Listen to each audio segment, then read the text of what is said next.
Hi, this is Iwona.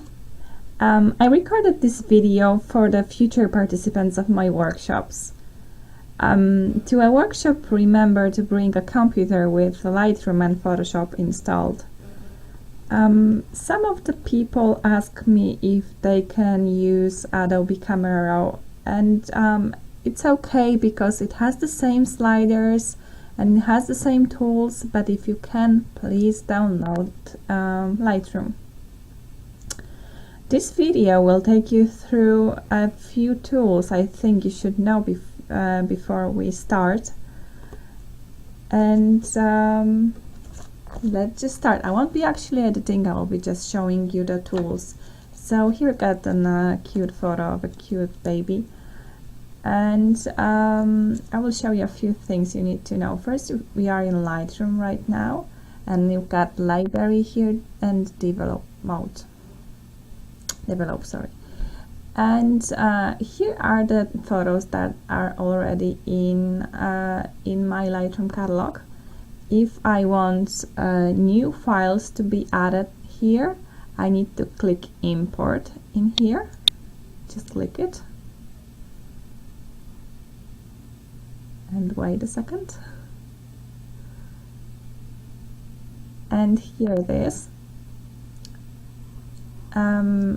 On our left side we've got the source, so let's just choose anything like here, and we've got some photos over here that are in that catalog.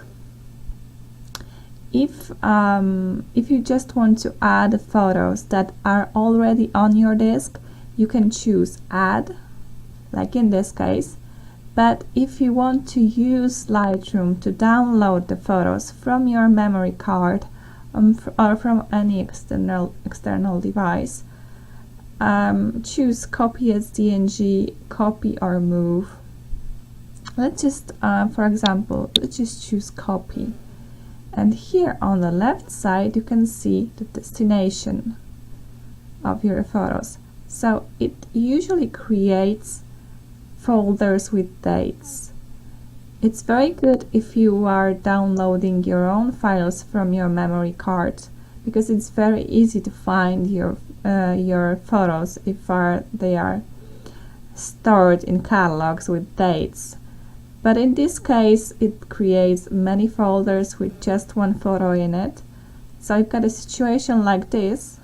Maybe it's better to choose not organized by date, but choose into one folder, and in this case it will just put it in that folder 2017. And if you already found the photos you wanted to choose and you found the destination for them, you can click import, and as you do, you should be able to see them somewhere around here. Down on the bottom it usually looks like that. So we've got many thumbnails. They can be bigger or smaller. You can set the size of those, and you can choose one to be visible. Here on the bottom you've got the photos from the same catalog, and if you want to go and start editing, just click here. And here we are in the develop mode, and on our left side we've got the navigator, which will be which we want to see. We've got the we can zoom. We can right now the whole image fits the area. You can click fill. It will click fill. It will just get bigger to the sides. You can choose 1:1 or any other zoom we want. If you want to zoom back to what was before, just have to click like this. Just click on the photo and it just zooms into one of those. And here are the presets. We won't be using those, and history where all the moves are saved. And now on the right side we've got histogram, and now down below there are the tools. We will be talking about them in a second, but now it's the basic panel here, and those sliders, if you move any of those sliders, it will affect the whole photo. So if I'm moving any of this, you can see that whole photo is affected. So just go through those sliders and check for yourself what they do. You probably know by the names. Tone curve, some people use that as well. I don't use it so much, but you can check what's going on if you just move it around. Then you've got HSL, which allows you to control the color in your photo, either hue of this color, saturation, luminance. Down below you've got split toning, and we will be probably using that, so you can check what's going on. If you can add a certain color to a certain areas of that photo. Right now I have highlights chosen. That means that I'm adding a color to any bright area in the photo. And I can choose shadows to add the color to those darker areas of the photo. And down below there's detail, and that's for sharpening, and we will be sharpening with this. And whatever is below, you can go through that, but we won't be using so much. But it's really good if you just can, you know, check those sliders. Maybe you will find something that interests you more. Then here are the tools, and first thing is crop overlay, which you can crop your image. Right now I have the original ratio in here, but I can change it from original. Just click here on the original. I can change to a different ratio. Here you can choose the one I like, and if you are okay with this crop, you just click done, and that brings you back to the basic panel. Next thing is spot removal, and just let me just show you how it works. So I can right now actually I'm using the scroll on my mouse to get it bigger or smaller, but you can also just move that and it will just make it bigger or smaller. You can choose a different feather, so how soft it is, how soft the edges are, and the opacity. Let's just put it to 100% and try to remove something like this leaf behind her. So Lightroom will suggest source of this. Right now it's in the clone mode, so if I move it around, I can it will just clone exactly what it sees. But you can use it in a heal mode. Right now it will try to get it more similar to the area I've chosen. And okay, if you are okay with that, you can either press done. I don't really need it, so I'll just press delete and I will just get rid of that. Then the next tool is graduated filter. Let's just click here, and how you use it, you just have to click and drag over and it will just create a filter. Right now it's the exposure is set to +4, which means it's brightening this area. Let's just go and can darken this. I can choose any slider from this part to make changes to some part of the photo. So this part was affected in 100%, then it goes down to 0. And you can also add a color to this as well. You can't see it so much because it was darkened. So let's just remove this one and go to another one. The next one, I will just, you can press delete and it will just disappear. The next one is radial. Radial is something like a circle or an oval.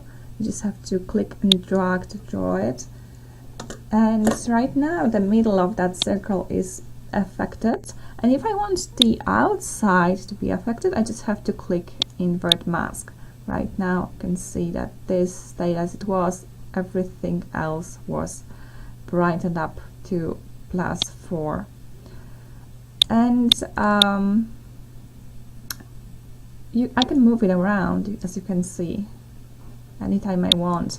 If I'm okay with this, I will just click done, and just leave it like that. If I want to get rid of that, I can click that tool again, and if I go over, you should be able to see those dots. If you are not able to see those, you have to press H on your keyboard. So I can edit that, or I can just delete that. And the last tool is the brush tool.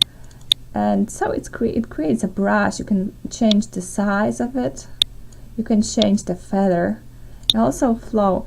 But let's just keep the flow to 50, and please do not check that. Please do not check auto mask. It really gives you a really crazy results.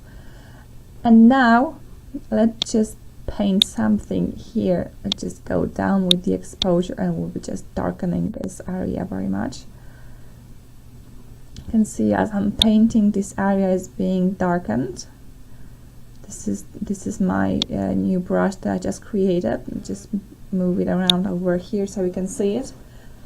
And so again, if I'm okay with this, I can press done. If I want to create a new one, I can go here and create a new one.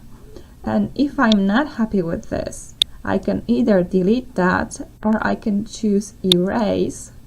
If I click erase, I can erase it from a certain area. Okay, so right now I'll just press delete and this will disappear.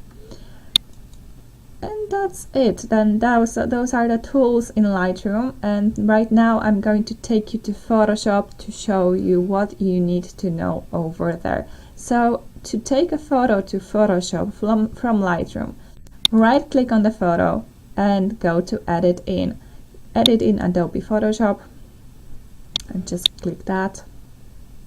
This was already edited in Photoshop, that's why this dialog box opened, but usually it shouldn't just open, it should go straight to Photoshop. And let's just wait. Okay, for those of you who are new to Photoshop or who don't work too much there, so when you open this, you should go to Window and to Workspace and set it to photography. It will just arrange all the all the tools, all the toolboxes like I have over here, and it will be just easier for you to work on a workshop. And so what I really need you to know is how layers and masks work. So when we open this one image, we've got here layers, and we've got only one background layer, which is locked by default.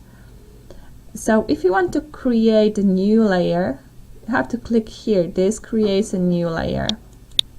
Just click in here, create a new layer. This layer is empty, so I can't see anything over here. But you can choose, let's just choose a brush and paint anything over here. Let me just get my pen working, and let's just click a brush, and here we've got the settings of the brush. So the size and hardness, the hardness to 0 is a very soft brush.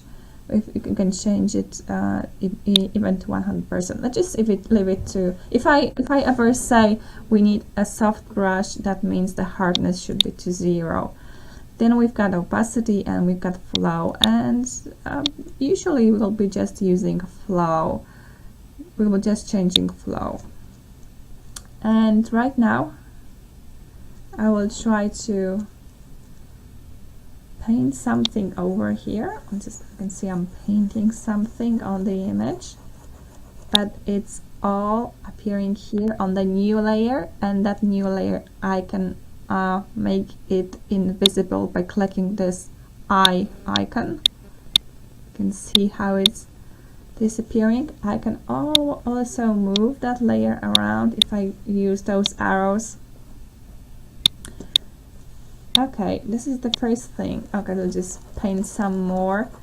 And now the second thing is a layer mask. So if you just click here, that creates a layer mask. This is the second window here, and this is white. White means it's transparent, so we can't see anything. We've got two colors to choose, white or black. Black is, well, not transparent, white is transparent. So by just changing that, and if you want to change that very quickly, you just have to press X on your keyboard. I'm just pressing X, you can see how it changes. Let's just use a black brush and just paint over. You can see that it's disappearing, but it's not actually removed, just painted on the mask here. And with making the mask black, I just make that part of the mask not transparent, invisible. This part of that layer was is now invisible because I painted the black on it. So for example, let's just let's just open another image. Maybe we'll just open this one. So I'll just right click on it, edit in Adobe Photoshop, and this will open in Photoshop as well as another file. Should appear. Okay, so we've got this over here. If I want this image to become a new layer in this file, what I need to do, I will just drag and drop it. So just I have those arrows chosen. I'm just click, drag here, drag onto the image, and release the click, so you can see it that has been brought to this file as a new layer. So I will just put it like anywhere I want, and what I can do is I can create a layer mask, and I can make her invisible on that layer. I'll just paint over, and right now I'm seeing what's below. So I'm not seeing this layer, I'm seeing what's below, wherever that black part, that black spot is. I can go back, I can just click and use white, and I can go back, and right now I'm bringing her back, so I'm painting white on this layer mask. So this may seem, for people who are just starting in Photoshop, this may seem a little complicated, but I'm sure if you just try and work and just try using it for yourself and just experiment a little bit, this will become very clear for you very soon. So let's just make those layers invisible.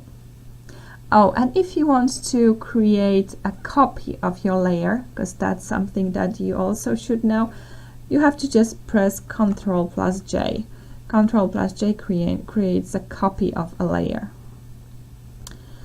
Or Command-J if you are on a Mac.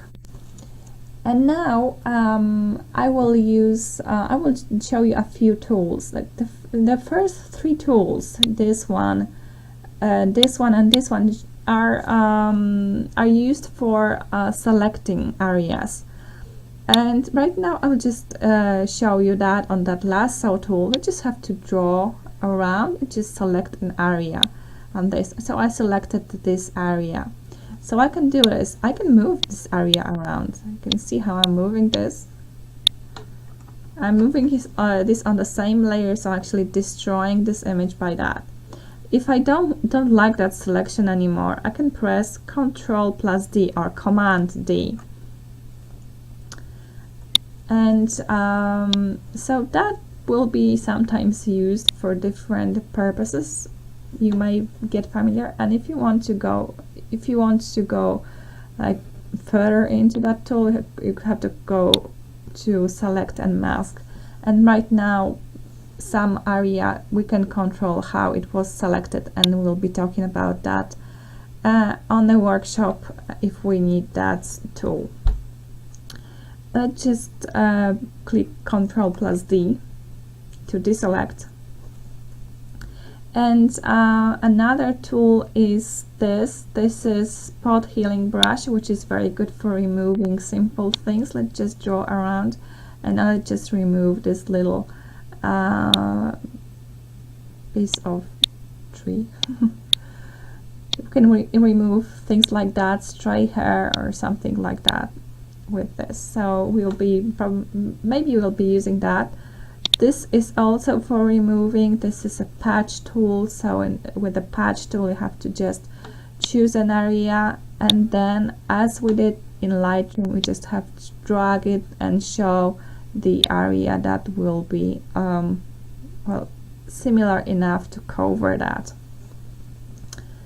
And one more, maybe just the simple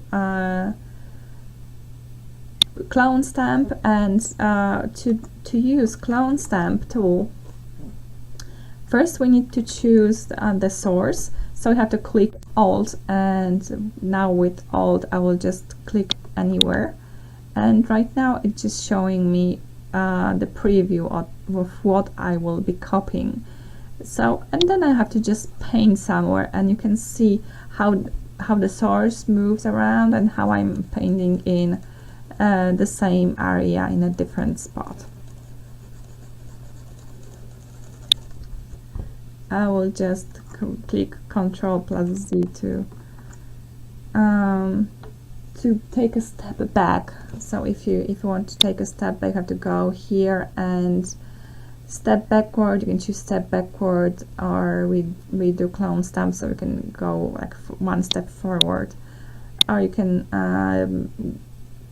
go like more steps backward. And well, I think those are all the tools. Maybe you will also need a crop tool, so we'll just click here, and that allows you to crop. And this right now is set to 1:1. This is square. You can choose any ratio you want. Let's just choose 1:1, and we can crop it like that, but we can also enlarge this to gain some new area if you want to work with the photo to maybe add some like more of that forest above her. We can just click OK and get some new working space above her. And I think those are all the tools you actually need in Photoshop. Oh, maybe one more. We will be also creating some adjustment layers. And to create an adjustment layer, you have to click here. This is like a circle, like half colored, and just click here, and you've got some options. Let's just click hue saturation, and this shows up. So you can move around here. You can see how it changes the colors on the photo, how it changes saturation on the photo. And so we were talking about that, so we can go over and try to work out and try to just move the sliders and see what it does. You can click colorize and see what it does to the photo, so you can colorize it in like different colors you want. And so there are many more, so also curves and selective color. We might be using curves, we might be using hue saturation, I think. And also one more thing that you might get familiar with are the blending modes, and you can here is the normal blending mode, but you can change it to any type you want. So we'll be probably using either screen or overlay for some more complicated edits. So you can choose the blending mode for any layer you want, and just leave it to normal. And if we are happy with the image, and say for example we are with this, you can to go back to Lightroom, you just have to press Ctrl S. And you can see I've just pressed Ctrl S, and it just saved the image. So if I just click here and go back to Lightroom, you can see the same thing what I edited in Photoshop is back to Lightroom, and still I can work with this again in Lightroom. So this is how it will be working. And if you didn't understand something, you can either go to Google search or to YouTube and try to type in the name of the tool, and I'm sure you will find a lot of tutorials on this. And but you can also leave all the questions to the workshop. You can write down the questions so you don't forget to ask. And I think that I showed you like most of the tools that we will be using. Maybe there will be something else, but I will definitely explain it, so don't worry. So, well, with this I will just have to say goodbye and see you on the workshop.